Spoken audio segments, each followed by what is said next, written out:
In this video series, we're going to learn how to make a Christmas stocking, which surprisingly enough is just a big sock.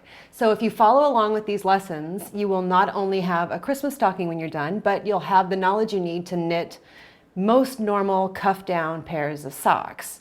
And here is what we're making. These stockings here.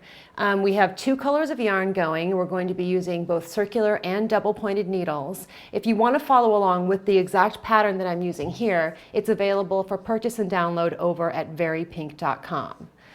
And the details for your yarn, your needles, and everything is in that pattern. Okay, to get started, we're going to use our circular needles, and you're going to cast on the number of stitches in the pattern. And if you need help casting on, I do have a video called Long Tail Cast On, which is what I'm using here.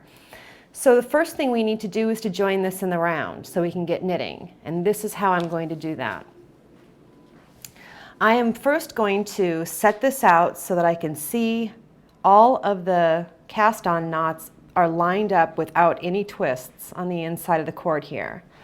I'm going to have my working yarn over here on the right needle, and the first stitch here on the left needle is going to be the first stitch that I knit. So when I knit this stitch with this yarn, it's going to close up the circle and we're going to be knitting in the round. Okay, so I just lost my stitch marker. Let me grab another one. Okay, we will need a stitch marker here to mark the beginning of the round. So I'm going to put that over here on the right needle, get my working yarn ready, checking again, nothing's twisted, and knit that first stitch. And whiz bang, we're joined in the round. The first part of this pattern is knit 2, purl 2, so I'll knit the second stitch 2, and then I'm going to pull the yarn forward between the two needles to purl 1, and purl the second one. Pull the yarn back between the two needles to knit 1. Or 2 rather, because we're working in 2 by 2 rib.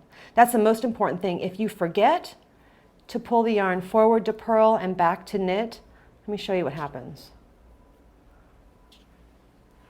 I'm going to leave the yarn forward and knit a stitch, which is a mistake, right? When I do that, I end up with an extra fakey stitch on the needle. It's called a yarn over. It's going to throw off your count if you do it. Anyway, so I'll take that out. And you can continue that around, remembering the cast on row is usually kind of tight and difficult to work with. Once you get past that though, it's easy. So we're going to start here with the finished 2 by 2 rib for 1 inch, and there's my stitch marker. And I want to show you now how to change colors. I work up to the marker and I'm done with this cream color, and you're probably glad because it's not very easy to see on video. I'm going to start with red. I'm going to slip my marker and put my needle in like I'm ready to start knitting. Take my red yarn, leaving about a 6-inch tail.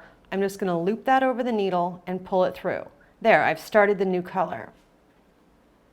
And this part of the sock is not in rib. This is just plain knitting all the way around. So that's what I'm going to do. And there's one more trick I want to show you, when you get to the end of the round. So we're going to speed through this part. Okay, here we are. I am just about finished with the first round in the new color. I'm going to show you a couple of tricks here. First off, I'm going to go to the inside of the work, and I have my red end and the cream color end. I'm going to tie those two together.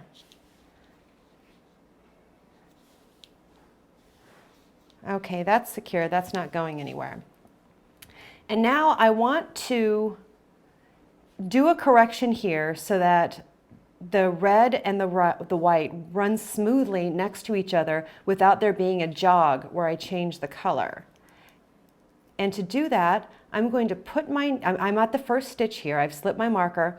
I'm going to put my right needle into the right leg of the cream color stitch below this first red one, and put that up on the needle with the red one. And then knit those 2 stitches together. And it isn't very easy to see on this first round. We need to get a little bit further away from it to see, but it gives you a really nice line without the little color jog that you get when you change colors like that. Okay, you're going to go on knitting the cuff for as many inches as the pattern tells you, and in the next video we are going to cover the heel flap.